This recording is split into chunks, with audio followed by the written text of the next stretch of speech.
Badass Attitudes, licensed here, Mondays, Wednesdays, and Fridays. The bus to Badassville is scheduled to come here for you. Pack your stuff. Turn up your energy with Wednesday Wisdom. Here again is Kelly Orchard. Well, I don't know how much wisdom I've got for this Wednesday. Actually, I do. I have quite a bit.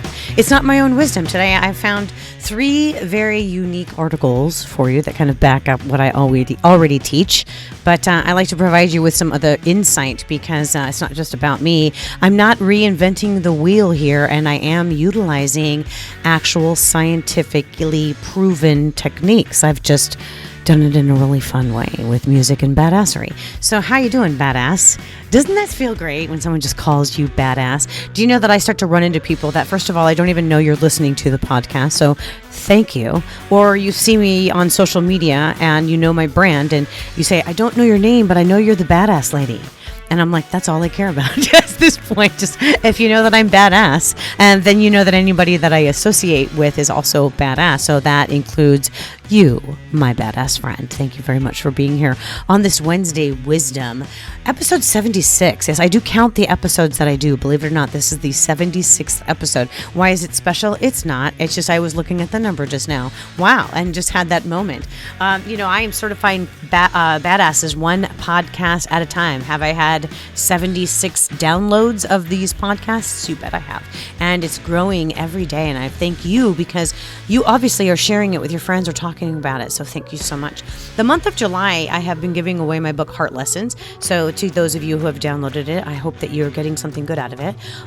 It's still happening though. So if you still haven't done it, there's still a couple days left that you can go over and grab the Heart Lessons book, PDF, free. That is the story that I share of my journey of heart failure. It happened 15 years ago in the month of July. In fact, it was over 4th of July weekend that I found myself hospitalized in heart failure due to an arrhythmia that was undiagnosed and caused my heart to beat so fast and so erratically that it started to fail. And I wasn't listening to my body. And I learned a lot of lessons as I tried to regain my health. Actually, I did regain my health, and my doctor, at the end of the very long 2.5-year battle, told me I was a miracle. And once I was told that I was a miracle, I don't know, just something inside me clicked, and I knew I had to do something about that. And so what I decided to do was become a counselor of sorts that could help people navigate their way through some sort of life derailing crisis. And I think I'm in a really interesting position now because I think that when somebody used to ask me, what's your niche? I used to try to say everybody. And now I think it is everybody. Everybody's had a life-derailing event in the past year or so. And I'm here to tell you that we can all hop on the bus to Badassville together and navigate our way through it and figure out something better for your life so that you can live successfully badass. And that's the S, the second S in the badass acronym, successful badassery. Do you practice well-being in your workplace? If you don't, it's time to start because we've got to take charge of our mental health, and no longer can we ignore these things that occur that we know have to do, that if we just had a different set of tools in our toolbox, we could manage them differently. And that I'm on a mission to help you create a success mindset because you know what? Therapists and counselors are in short supply. You've got to have a badass plan now, not only for yourself, but for your team as well. And even if you aren't the leader of your team, you can always make some suggestions and recommendations. That's right. So on this Wednesday Wisdom, I've got something special for you. I found this article in a leadership blog, and I'm going to give you the link in the show notes. I am going to paraphrase. So I'm not trying to claim that this is all my work, but I loved it. It was about being grounded in the moment, and it's basically to be where your feet are. Is what it was. It's the gist of it is that, too often we're busy looking for the next thing, and the problem is that experience tend to be shallow then. So we miss out on the richness of being in the moment, and to counteract this, we try to find balance, but balance doesn't create greatness. The solution isn't balance. It's that the answer is to make the most of each moment and ridding ourselves of that toxic habit of constantly looking forward to the next thing. Finding balance is like aspiring to be in the middle. On the other hand, being present, focused, committed, and hardworking at home and at work is a path to finding success and fulfillment. And then to that end, through the use of stories, both personal and professional, we have these 7 principles that can keep you present, grounded, and thriving. So, number 1, be where your feet are. With so many distractions, it's harder today than ever to be where your feet are. It's now more important than ever. I don't believe that a good life is about finding the balance between work and home. It's about living in the moments, the where and when that we have them. I talk about this constantly. There is no such thing as life balance. It is just life. So be in the moment, be present. So some of the things that you can do is, find some perspective. Perspective is the foundation on which we build a life where we can be where our feet are. Seek authentic feedback. How you live is truly a choice. So when what you're going to do and who you're going to do it with, those are the choices that only you can make. You got to cultivate reflective strength.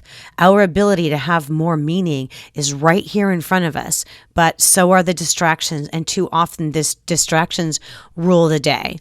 Here's what I want to give you an example. Like just recently, I was sharing with some clients about goal setting, and they said, I just can't focus on whatever project I'm working on. So I encourage this person to just set their clock timer for 10 minutes. Just 10 minutes, and then set their phone on the other side of the room and see how much they can do and get done in 10 minutes, knowing that alarm is going to go off. That makes all the big difference when you just have that moment where you can block out the distractions. But sometimes we need to do it in bite-sized opportunities because we've gotten into some really bad habits that actually develop into addictions. Live your leadership constitution. Committing it in writing to life and a way of living matters. Whether you have family rules or values, or whether you have a morning mantra or your own leadership constitution, you've got to have some guideposts in your life. We need reinforcement in terms of what we stand for, what matters, and what we prioritize. And I do have exercises. That's in the B in the Badass acronym. In that workshop, that module of practice, we learn about what's important to you, what your core values are, what your personality type is in your learning style, and help you kind of develop and create those guideposts. We also create your own mission statement.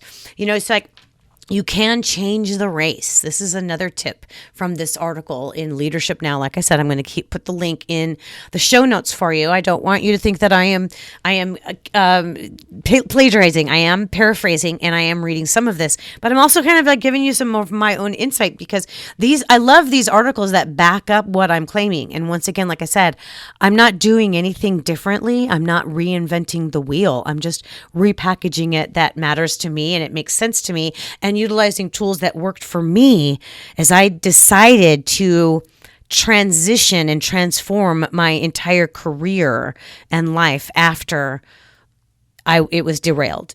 I'm living proof that you too, you can do it. So change the race. In those times that you feel stuck and unable to get out of the funk that we're in, it's time to change the race. Recognize that you have a choice to change the situation. I always talk about it. This is flipping the format. It's like a radio station. If you don't like the song, what do? You change the dial. You can change your situation. Run toward the storm instead of away from it. If you say, I've already spent too much time in the gray, I choose to throw all of my emotion and soul into everything I do because it should all matter. It should matter because the alternative is that you have no life or hope or joy or future. Find your center with the help of people you care about and who care about you. The most critical things to keep in mind, including knowing when you need to change the race, are running and not shutting down. Remember that isolation is your kryptonite when things are going badly. Engage people in your life and don't let ego or pride get in the way of a good decision and getting help. Those are just some of these tips in this. Another one he has is fail forward. I always talk about flipping the fear on failure, or flipping the format on the fear of failure, because failure is a better teacher than success. Yes, it is. Failure is more effective teacher than success. It's rarely enjoyable, but it is critically important to be a student of life. Stop competing. Stop pressing so hard and start opening yourself up to people and learning. Stop trying to prove what you know and begin to express that you're intellectually curious. Be interested versus interesting. So, remember what I said? It's like you're not a nerd, you're an intellectual badass when you want to learn new stuff. And that's what's really important. So these are just some of the tips. It's like assume positive intent, trust the process. I loved this article because it was his own take on be where your feet are, which is pretty similar, I will say, to my badass program. It is just a matter of who you resonate with at this point as you're getting ready to make a change or a shift in your life. And that's how you are rediscovering who you are. That's part of the badass. Well, that's part of Wednesday Wisdom. It's always about rediscovering who you are on Wednesday Wisdom. So, it's like, so improving your skills and your self-knowledge, so how do you develop a growth mindset? Well, I found this article from Business Insider, which basically says exactly that, how to develop a growth mindset according to psychology.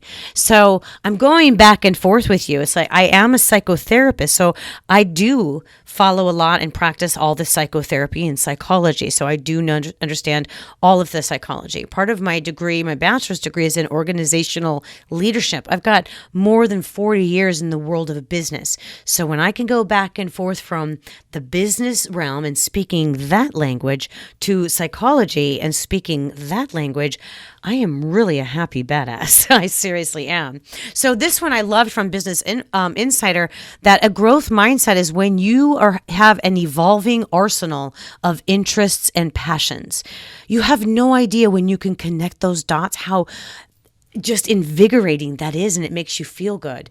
People with a healthy growth mindset are often more curious and motivated to learn new things. Researchers from Yale National University of Singapore say this mindset can be developed with practice. That's right. All you got to do is keep practicing. Instead of expecting to simply find your passions, make an intentional effort to nurture and develop them. I got news for you. I've got stuff developing that I didn't even think about a couple of years ago that I would have been passionate about. I have a grief class that I'm starting here at Michelle's place in like a week that actually, I think next week, I am super excited about. Now, how does anybody get excited about grief support? Well, I just find it very humbling and honoring to be able to be present and to aid those who have lost a loved one. One of the absolute worst thing that can happen to you is to lose a loved one, but be able to be there with them to process and work through and navigate all of the emotions that go with grief is such an honor to me. Never in my life, years ago, did I think that would be a passion, but that's part of it. People with a growth mindset see interest or spark of curiosity as something that can be developed. By understanding the interest is a thing that develops over time. Maybe with interaction, with getting involved with a commitment, that's a growth mindset. Things build over time and grow and become interests. So something you may not even realize that you would be interested in something until suddenly you've been cultivating some relationships and you find yourself adapting and thinking more innovatively. So how do you develop a growth mindset? Well, if you went to a liberal arts school, you may already be further along than you think. See, liberal arts education focuses on broadening students' knowledge with a foundation in a variety of disciplines. This supports the growth theory of interest from an educational standpoint. Now, I know that I when I was in high school, I did study a lot of, they basically called it an English major, but it was basically like a liberal arts. A lot of creative writing classes I had, which kind of caused me to go into researching other things, which caused me to become a learner, which is one of my greatest strengths. I love to learn. Research indicates that students who believe their interests lie in limited areas are not as inclined to see how outside areas of knowledge can be connected and integrated with their existing interests. So feed your curiosity. Always be learning. People with growth mindsets are more curious and motivated to learn. When you don't know something and absolutely have to know it, chances are you're going to Google it. But in the science of interest, the interest can be sparked by a desire to fill the gaps in our knowledge. So whether you're looking up why clouds are shaped a certain way or watching YouTube tutorials on how to play the harmonica, you're doing it because you don't know and you want to know. Rethink finding your passion. I do this a lot with clients also. It's like, have you ever noticed how influential figures talking about finding your calling? Well, it turns out that the idea that your passion is just there waiting for you to find it, if you look hard enough, is simply not true. The research says that the idea of passion waiting to be found is a fixed mindset of interests. People with fixed mindsets of interest believe that their interests are already there, inherent within them, and just need to be revealed. But that's not true. You can go and find your passion. You need to take the time and effort to nurture it. It's not going to wake up and be realized overnight like a magician. You've got to go look for it. All right? So become a T-shaped person. Although great things can happen from developing one expertise, you've got the potential for innovation when you color outside the lines. I mean, look at what I've done. Like I said, I'm just trying to provide you with examples. I don't believe that I'm all that special. I believe we're all special in our own unique ways. But this is something that I have done. I have taken my interests and combined them and integrated them into something very unique for me that is innovative and fun. Coloring outside the lines. I'm outside of the lines of what normal psychotherapists would do, but I'm also coloring outside the lines of what my radio broadcasting friends do. So once we start to expand our focus outside of our own, basically like silo interests, we start to understand the value of other information. Then we begin to see those connections between what we already know from our own interests and connecting them to new interests. So this is an article from Business Insider. You're encouraged to look at your own environment. At an organizational level, growth mindsets can be underestimated. Think of the old school finance giant that hired the best of the best in marketing, sales, finance, etc.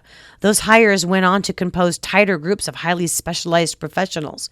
But when you hire diverse teams, you don't get people who are all just thinking from one discipline. You're getting people who've been exposed to different ideas.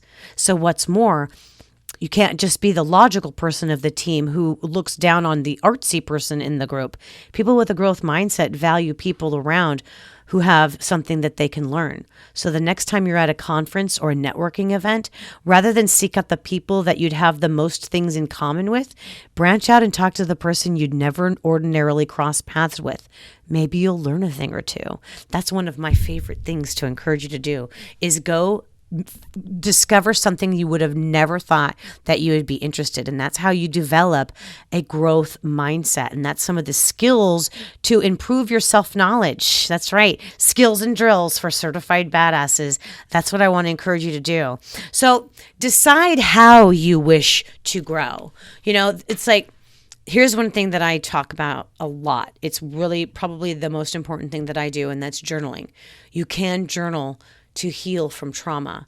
Writing can help you. There's an article in the Harvard Business Review. All three links are going to be in the show notes for this article. I am just paraphrasing it and kind of going through it because I already know these tools and understand these tools, but I like to find things that kind of back up what I'm teaching you.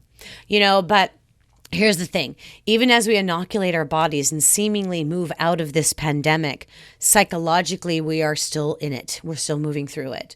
We owe it to ourselves and our coworkers to make space for processing this individual and collective trauma. So Guided, detailed writing can not only help us process what we've been through and assist us in the envision our path forward, it can also lower your blood pressure, strengthen your immune system, and increase your general well-being. Expressive writing can result in a reduction in stress, anxiety, and depression. It can help improve your sleep and performance and bring you greater focus and clarity. Guys, I preach this all the time. It is what I say is the number one thing that helped me heal and make it through my heart crisis. And it's never too late to start. Now, listen, as far as journaling goes, I even have a tool for you for that. And that's the Kelly Orchard's Apple a Day book series. Basically, you can read one thing to think about, and it's all theme oriented. There's a journal page right next to you. But I would encourage you to pick up a journal, get some prompts. I have those for you too. Send me an email and ask me for some help. I would love to show you how journaling can help you. But meanwhile, I'm going to provide this article of writing to help us heal from trauma. That was an article in the Harvard Business Review just a couple of days, earlier this month. So that's what we've got for Wednesday Wisdom. And I also love to talk about music. I talk about music mostly, but today I wanted to give you some information on growth mindset, psychology, how writing can really help you. I only give you tools that I know worked for me. And that's what I'm telling you. It's like 15 years ago, I suffered with this heart failure. I wasn't a licensed psychotherapist. I didn't know about all this psychology stuff or the growth mindset or anything else. I was just living what I already knew. And then I started to learn. And I got to tell you, it's a good journey. It takes work, but it's not really hard work, just consistent. And when people say the word hard, it's so hard. What do you mean by that? Because it's not really hard work. It just takes work. You can do it. That's what the point that I'm making is that you can totally do this. So remember, as you're writing, that poems can become lyrics. I've rediscovered some of the poems that I wrote when I was 13, when I was 17, when I was 19. As I was processing thoughts and emotions and connecting with others of like minds. It's all part of being successful badass, and it's the badassery journey. So the thing is that you've got to kind of know when to jump in and know when to jump out. And, just like last week, everything has a season. So whatever season you're in, we can grow from it.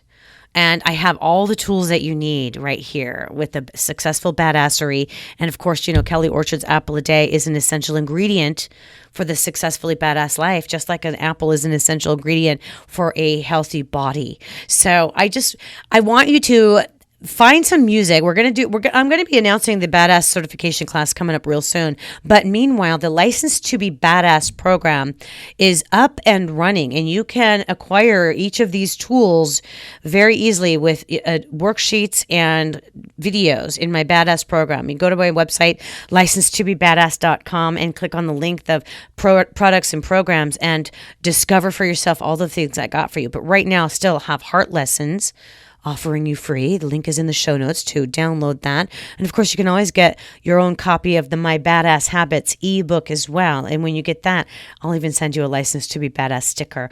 I am on a mission to certify badasses. And even though I joke about doing it one podcast at a time, I sure would like to be doing it a lot faster than that, so help me out. Share this around, spread it around, keep coming back, badass. And thank you for joining me. I'm Kelly Orchard, Badass Certifier, on Wednesday Wisdom. Grab your Badass Habits ebook. Get started on your badass journey.